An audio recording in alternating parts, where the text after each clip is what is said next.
Olá, eu sou Daniel José e a gente está entrando agora no módulo sobre como que está a educação no Brasil em termos de números, sabe? Qual que é o retrato da educação brasileira? No último módulo a gente falou um pouco sobre toda essa questão assim, de como a educação, de como a educação começou no Brasil, o começo do Ministério da Educação, LDB, o que que tem na LDB. A gente falou também sobre como que o mundo mede a educação, como que o Brasil mede a educação, falou um pouquinho sobre IDEB, sobre fluxo e aprendizagem, e agora a gente vai avançar ainda mais nisso, né? Como é que está o Brasil? É importantíssimo a gente saber. E se eu quiser saber como é que está a educação na minha cidade, como é que eu faço? Então, eu vou abrir aqui um parênteses, e até antes de falar os dados gerais do Brasil, para dar esse panorama geral, que é catastrófico, eu já vou avisando. Tem um site de muito fácil acesso que vocês podem dar uma olhada, que chama quedu.org.br, quedu.org.br, e lá vocês podem buscar escola a escola, turma a turma, cidade a cidade, estado, enfim, você consegue ter um nível de granularidade dos dados bem interessante, inclusive tendo acesso não só a quanto que os alunos aprendem de português e matemática, quanto que tem de aprovação, reprovação e abandono, mas também sobre qual que é a estrutura dessas escolas, né? E as entrevistas, né, que os avaliadores fazem para as pessoas ligadas àquela escola. Então tem muita informação útil ali, se você quiser ter um panorama geral de como que está a educação na sua cidade. E se você perguntar para o prefeito da sua cidade, enfim, ou para as principais lideranças políticas da sua cidade, qual que é o IDEB daquela cidade, eu duvido que eles saibam.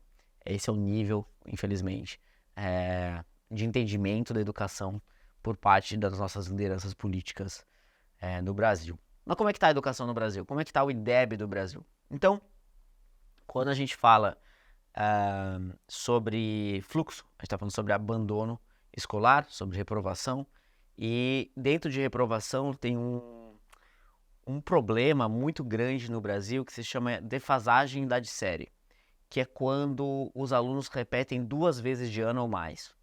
E para vocês terem uma ideia, hoje o número de alunos que tem defasagem da série, que repetiram pelo menos 2 vezes, ultrapassa os 25% dos alunos. Ou seja, se você pega um grupo de 4 alunos aleatórios em uma escola pública, um deles já repetiu de ano pelo menos 2 vezes. Esse é o retrato geral da educação no Brasil. Então, boa parte dos alunos que estão nas escolas públicas no Brasil já repetiram de ano 2 vezes ou mais. Isso é um número catastrófico. Um outro número muito complicado é do abandono escolar, porque esses que têm defasagem da série ainda estão na escola. Agora a gente tem que falar sobre aqueles que abandonaram, aqueles que desistiram da escola. A cada 100 alunos que começam o ensino fundamental, só 57 terminam o ensino médio. 43 alunos saem no meio do caminho. 43 alunos abandonam a educação e, muito provavelmente, acabam tendo que recorrer ao mercado informal de trabalho, sem carteira assinada, ou a trabalhos que vão ser muito mal pagos e que não vão dar para eles boas condições de vida. 43% dos alunos não terminam o ensino médio no Brasil. Aí você tira esses 43, de todos os que estão na escola, 1/4 dos alunos já repetiram de ano 2 vezes ou mais. Isso só quando a gente fala de fluxo. Quando a gente entra em aprendizagem, dos que terminam o ensino médio, quando o cara conseguiu terminar o ensino médio, né, então 43 abandonaram, 57% terminam o ensino médio. Quando você pega uma turma de 100 alunos que terminou o ensino médio no Brasil hoje, só 31 deles sabe português em nível adequado, não é um nível avançado, é um nível adequado, o mínimo esperado, e só 5 deles, das escolas públicas, sabem o mínimo adequado em matemática. 5 de 100 alunos. Então, essa é a realidade, esse é o panorama da educação no Brasil. A gente tem um colapso educacional acontecendo no país, que é silencioso e que não gera revolta, porque o que eu sempre falo é que se você é pai e tem um filho e ele fica doente e você leva ele para o hospital e ele não é atendido e ele vem a falecer, isso é um trauma que acontece, sabe, e pro resto da vida. Isso nunca vai se apagar da sua memória e você vai ter esse trauma pro resto da vida. E isso vai ser muito marcante. Agora, quando você tem um filho, coloca ele numa escola que é ruim, que não ensina bem, e ele tem uma aula ruim um dia, você não vê isso. Em 2 dias, você também não vê. Em 3 dias, você também não vê.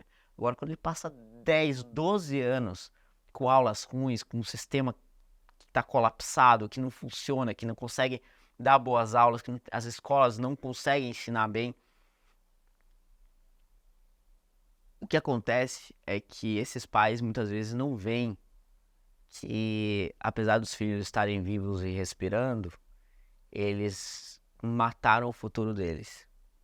Eles basicamente acabou com o futuro deles porque eles não tiveram acesso a uma educação de qualidade e, no final de contas, eles vão sofrer muito por conta disso, em várias formas. E que muitas vezes os pais não estão muito cientes, porque uma coisa muito interessante é que no Brasil, no começo da década de 90, o número de crianças e jovens que tinham acesso à educação era muito restrito, era por volta de 17%, 20% dos jovens tinha acesso à escola pública. A grande maioria dos jovens não tinha, minha mãe não tinha, minha mãe não conseguiu estudar, não conseguiu. E até um pouco tempo atrás, os que são mais velhos vão lembrar que todos os anos, da mesma forma como sempre tem nos jornais aquelas notícias de enchente, sabe? Todo ano tem. Até o meados da década de 90, sempre tinha, todos os anos, matérias sobre as mães, as filas de mães na frente das escolas, tentando conseguir uma matrícula para o filho delas. Então, isso era uma realidade muito dura e que esse problema foi resolvido no Brasil. Tem uma notícia boa que a gente tem dos últimos 30 anos da educação brasileira, é que a gente conseguiu resolver o problema de acesso. Então, hoje, quem quer estudar, consegue. Até no começo da década de 90 isso não era possível e as mães tinham que passar noites aí na frente das escolas, fazendo fila e tudo mais, para tentar conseguir matrícula para os seus filhos. Então, essa era a realidade da educação brasileira até pouquíssimo tempo atrás. Esse problema foi resolvido, mas uma consequência direta dele é que os pais têm menos escolaridade que os filhos no Brasil. Então, se você pega todas as famílias brasileiras, de todas as faixas de rendas, daquelas famílias mais paupérrimas, mais vulneráveis, até aquelas famílias mais ricas, em todos os grupos, os pais passaram menos anos na escola do que os filhos. E isso, como boa parte da população é muito pobre e quem teve acesso a alguma educação, teve um acesso a educação também mais não muito boa, o que acontece é o seguinte, as maiores preocupações, e tem várias pesquisas que mostram, quantitativas, qualitativas, que as maiores preocupações dos pais ao colocarem os filhos deles na escola são duas, que não tem nada a ver com aprendizagem. O filho ter acesso à merenda e ele estar num ambiente seguro. Então são preocupações muito ligadas à sobrevivência, ao nível mais baixo assim, de desenvolvimento humano. Aquela pirâmide de Maslow, sabe? Que você tem primeiro as necessidades fisiológicas e depois as realizações mais profundas de desenvolvimento intelectual e de consciência e autoconhecimento e por aí vai, que tá lá no topo da pirâmide. Assim, as preocupações dos pais brasileiros tá muito ligada à base da pirâmide, a sobrevivência. Será que meu filho vai viver ou vai morrer? Então, nesse cenário, os pais no Brasil não são os atores que cobram resultados das escolas. Por vocês não estão ensinando bem meus filhos. Estou olhando aqui o caderno, estou olhando aqui trigonometria, ele não está aprendendo trigonometria, né? E lembrando, quando você tem só 5% dos alunos nível básico de matemática, isso é regra de 3, 4 operações básicas. Assim, são contas simples. 95% de quem se forma no ensino médio no Brasil numa escola pública não sabe probabilidade, não sabe percentual. Tanto que eu vi outro dia no Instagram um vídeo muito interessante do rapaz perguntando para jovens de idade escolar, de escolas particulares e públicas, quanto que era 150% de 2? 150% de 2, obviamente, é 3. Né? 100% de 2. Se 2 é 100%, 150% é 3. É uma regra de 3, essa conta. Só que tem percentual no meio. E no vídeo todo mundo errava, né? Óbvio que ele pode editar e colocar só as pessoas que erraram e tudo mais. Mas o fato é que se você rodar as escolas públicas no Brasil, o resultado para essa pergunta vai ser desastroso, porque os alunos não sabem. Então, a gente tem de um lado os pais que têm escolaridade menor que os filhos e que cobram da escola merenda e segurança, mas que não cobram aprendizagem. E, enfim, acaba sendo um sistema que não tem muitos mecanismos para buscar melhorar. Vamos buscar aqui os outros dados sobre educação. E sobre gastos em educação. Porque quando eu era consultor em educação, a gente se preocupava com 3 coisas. A aprendizagem, o fluxo, né? Então, quanto que os alunos aprovavam, quanto que eram reprovados, quanto que tinha abandono. E a gente se preocupava também com a qualidade dos gastos públicos da educação. Como que o orçamento da educação está sendo investido e quanto disso vira resultado. Porque se você gasta, sei lá, R$100 por aluno, daqui a pouco você gasta R$500 por aluno e o resultado não muda, tem um problema. Porque se você está investindo mais em educação, você espera que o resultado melhore, correto? Acho que todo mundo que, enfim, se você tem uma loja, tem um negócio e se você coloca um monte de investimento a mais ali e não vende mais, tem um problema, está no negativo, não está tendo retorno naquele investimento. Então, isso é um problema. Uns dados que eu acho que são bem importantes sobre Fundeb. Fundeb é o fundo principal de financiamento da educação básica no Brasil, não é o único fundo de financiamento da educação, mas é o principal. Em 2007, o Fundeb tinha 48 bilhões de reais. Em 2023, 64 bilhões de reais. Isso é um crescimento de 450%. Ou seja, a gente gasta hoje 5 vezes mais, quase 5 vezes mais do que a gente gastava há 15 anos atrás, ou coisa assim. Então, 16 anos atrás.